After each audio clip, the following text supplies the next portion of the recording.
Good morning and happy Earth Day. I am Barbara Goldentire and I am the Environmental Education Manager at the Cape Fear Botanical Garden.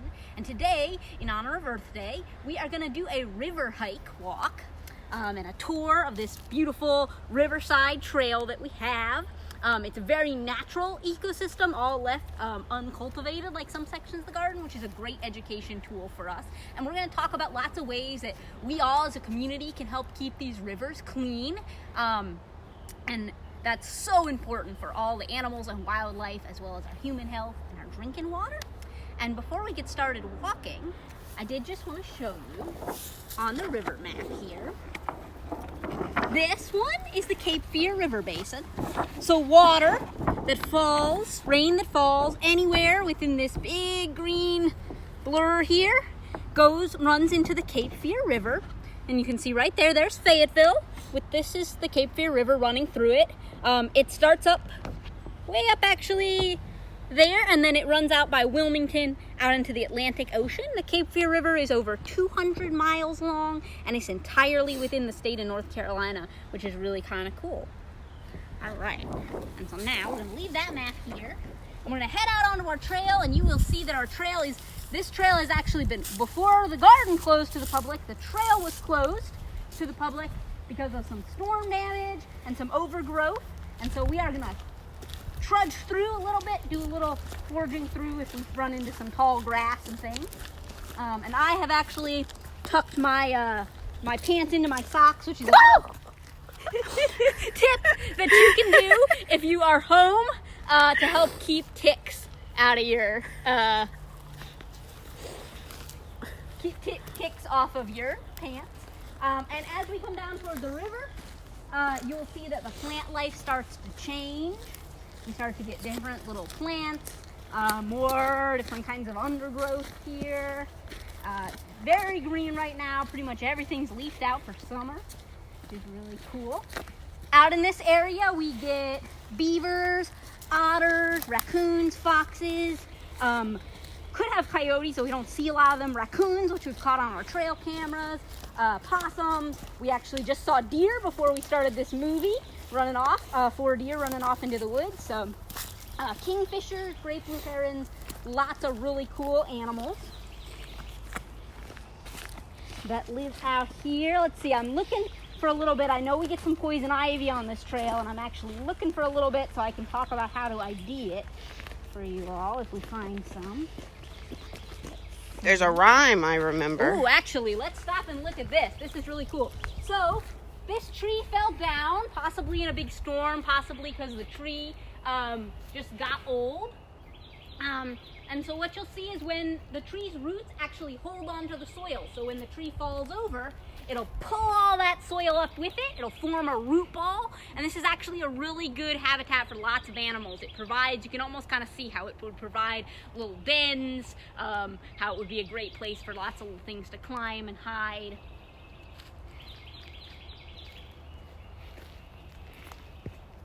Absolutely. All right. So we're walking down here. This is some growing right here, I think. Nope, that's on the tree. So that's actually a box elder tree. So if you see something that looks like poison ivy, but it's growing off a tree, you can know that that is a kind of native maple tree, actually. So it's really cool. And it's not poison ivy, yay! But doesn't help us when we identify it.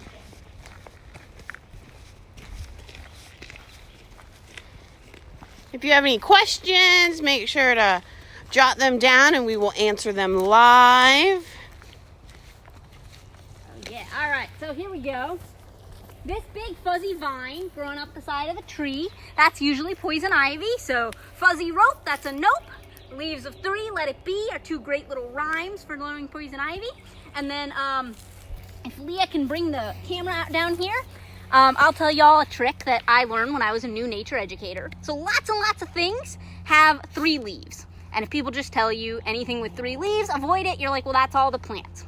So one really cool thing to know that's more specific to poison ivy is that the leaves are very often asymmetrical. That means they're not the same on the different sides. So if you see these 3 leaves, the one in the middle looks pretty much the same on both sides. But the ones on the side have a thin side and a kind of a fat side with jagged edges. And and a thin, smoother side. And that is very much more unique to poison ivy. You'll also see some people talk about a red center, but it's pretty faint. So you will see a little bit of red in the middle, but it is pretty faint. And for any kids or anything watching, it's important. Poison ivy doesn't kill you or anything. It's nothing to be afraid of like that. It just gives you a very itchy rash. Not even everyone. It gives some people a very itchy rash that is treatable, but it can be very, very annoying. It's not something that we want to touch if we can avoid it. And that oil that causes that itchy rash is actually in the roots as well. So it's also good to know if you're gardening to avoid that. And as we're walking in a little deeper, we see we've got some, another root ball and some down trees that are habitat for our animals down here.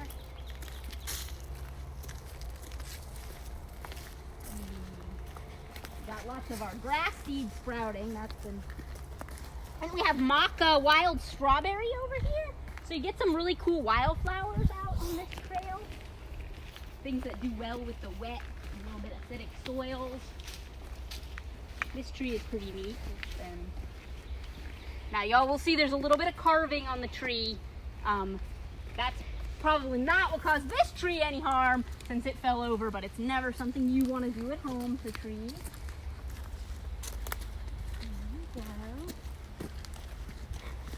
Alright, so the Cape Fear River is actually home to 27% of North Carolina's human population. We've got a lot of big cities in this river. And that's because the Cape Fear River was actually an important transportation channel.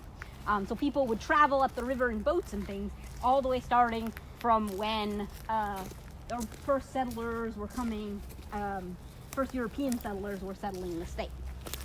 So, we got a really big fallen tree here. It does get hit pretty hard in the storms. It's a really neat, actually, kind of to see some of that damage. Kind of looks like a little bridge. Yeah. Absolutely. And this, all this is chickweed, so that's that is a weed. It does get in people's gardens a lot. One that people pull a lot. Oh, here we go. There you can kind of see some of the really big trees that we get down here. Really big tree bases.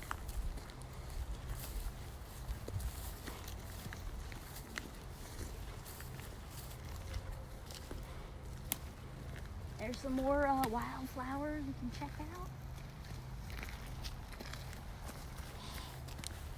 There's lots of vines. You do out on river trails, you get a lot of epiphytes, so little things that'll grow up on the trees themselves, plants that grow on other plants. So I know some at the garden we get resurrection fern, which is a really cool one. It'll be growing way up in the tree. So we can look for that while we're out here too.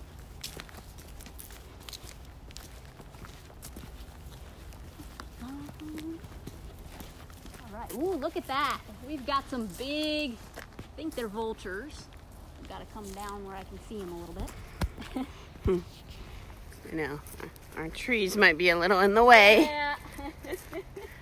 But you can see again how big our trees get here, and how large and how tall they grow. This tree with the peeling bark, it kind of looks like it's different kind of bark on the bottom that it kind of has on the top, is a sycamore. That's a really cool native tree that we get here. And actually here you can get a really cool view of one of the tree's roots hanging on to the tree bank there. And I thought it was going to be a cypress tree. It's actually not. It's another one of our.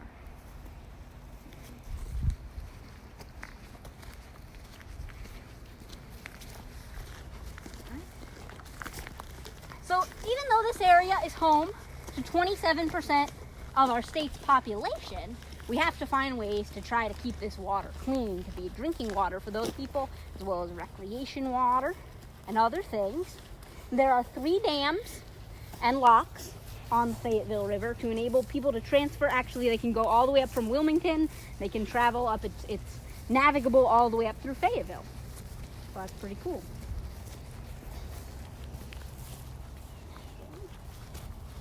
And Cape Fear River was actually named for the Cape Fear locks. Fear like as in you're scared.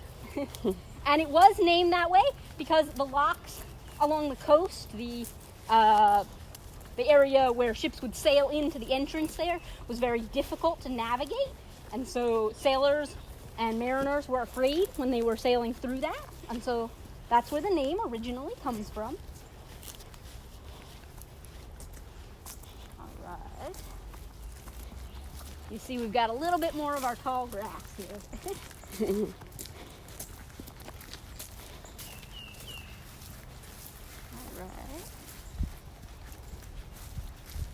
Oh, we got a spot in the sun, and you'll see the, as there's a clearing where some of the trees are missing, you get really dense undergrowth. So that's actually one of the cool things. When a tree or something does fall, it can be a little bit sad, but all this other life is gonna grow up in that gap, so that's kind of cool.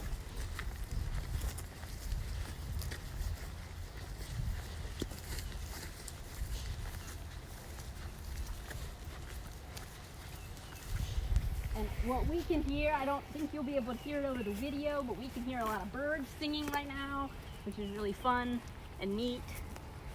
We're seeing some more fallen trees, and actually some puddles left still. So you do want to avoid any kind of standing water or puddles near where you live to avoid mosquitoes. You'll see quite a few around that. So, oh, here we go, our first little view out to the riverbanks. We're gonna get closer to the riverbanks as we go along here.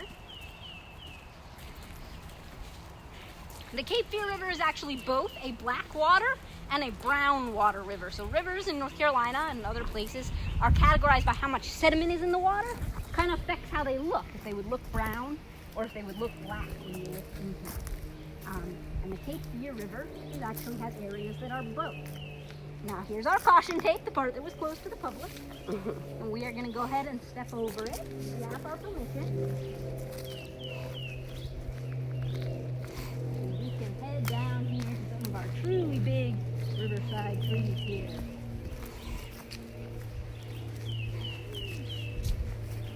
Yeah, with those giant poison ivy vines wrapped around them. A little bit. Yeah, leaves at 3. No, leave them be. You may hear some road traffic. There's a bridge up ahead that we can see.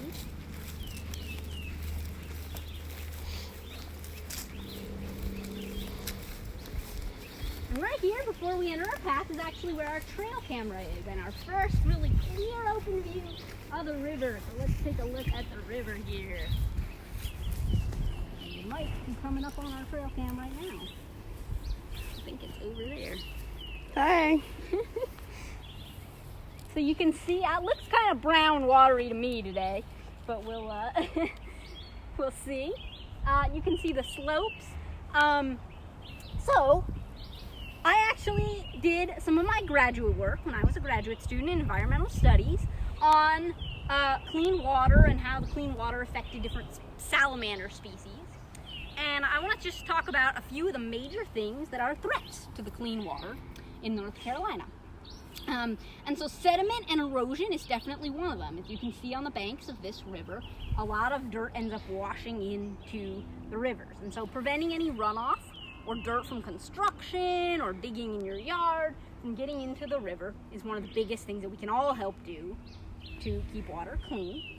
Another big threat is different kinds of chemicals. So being very careful with fertilizers and pesticides in use in your yard is another big thing you can do. And the third big one is, remember I said 27% of the human population lives in this river basin. So in the areas where the water runs into this river, the Cape Fear River, well, 58% of our state's hog population lives in this river basin. We do a lot of hog production in the state of North Carolina. And so we have several big companies like Smithfield located here, and we produce pork that we actually would ship around the world. But it's been very controversial in our state because there are some difficulties with making sure that all the water is very clean. They'll use the hog waste, spray it as fertilizer, and lagoons can sometimes flood.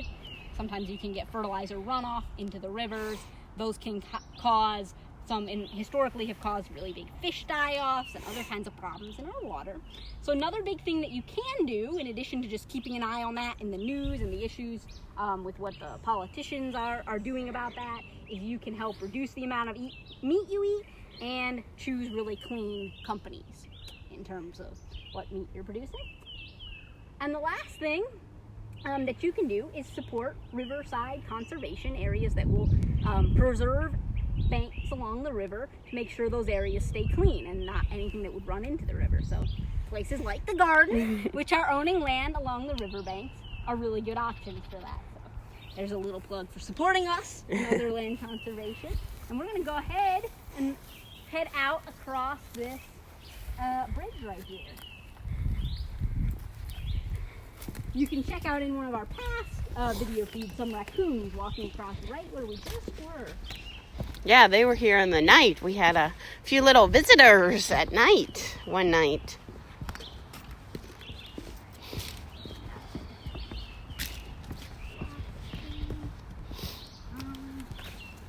There are a number of endangered species that actually live in the Cape Fear River. So it's really cool to think about. We have the Cape Fear shiner, which is a fish that lives there and nowhere else. And we also get along the coast, we get the West Indian manatee, American alligator, both really rare, but sometimes along our coast, the loggerhead sea turtle. And up here in Fayetteville, we get the red-cockaded woodpeckers in our river basin, and the snap's-haired butterfly, all different kinds of endangered or threatened species. And you can see in this mud, you really get the sense of the floodplain. We got this cracked mud. You can see human footprints. Also, riverbanks and river trails are great places to look for animal tracks, because you will see things, imprints, just like you see our imprints. You could see animals' imprints. So, we're coming along here. We'll see if we can walk up to where there might be a cypress tree, because that's the last thing I really wanted to show people. Oh, here's a better view of the river. Ooh, nice. Yeah, you can see some of the water flowing around the wood in the river there. You can see some of the layers of the soil on the other bank too. It's actually really cool. Yeah. Go ahead and chime in the comments with some of the really cool things, that anything you guys are doing at home for Earth Day. You know anything?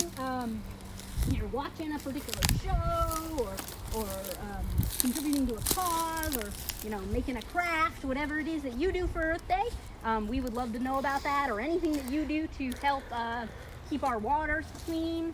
You can share those ideas and tips, and that's really cool. We would love to hear from you. And also, I'll do a little plug, try and do it in every episode. Check out our book, 200 Plus Ways to Explore Nature in Your Home or Backyard. We do ask for a $10 donation when you download it, but if you can't afford it, it is free to download, so you can download it without donating at all if you need to. We get some nice views of the clearing and the big huge trees here.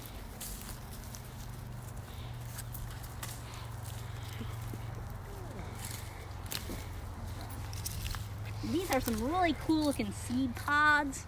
See if we can get a close-up of that. Really spike balls that we got. And I don't know what kind of grass or plant those grow on, but if somebody does know and wants to chime in the comments, you can help teach me something, because I would love to know. They say you learn something new every day. Here's another one of those sycamore trees with the peeling bark.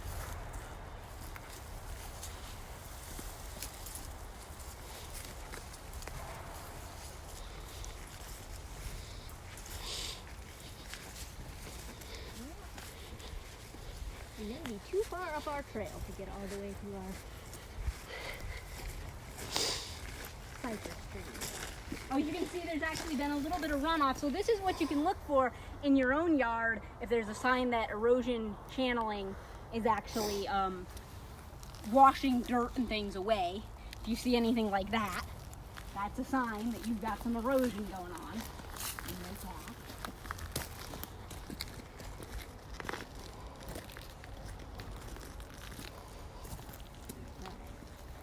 and some really cool looking fungus growing on the side of this log. So that is a really cool decomposer. An acronym that I like to use in teaching our classes is the FBI, and those are the different decomposers: fungi, bacteria, and invertebrates, or animals without backbone. And those are all the important different kinds of organisms that help break down these old fallen trees and leaves and sticks and logs back into soil for us. And actually, you can see some flowers on the buckeye right there. Might be kind of cool for people.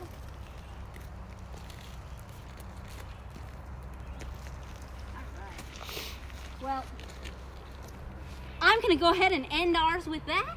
So please chime in with some different kinds of comments and anything you like seeing on the river trail today.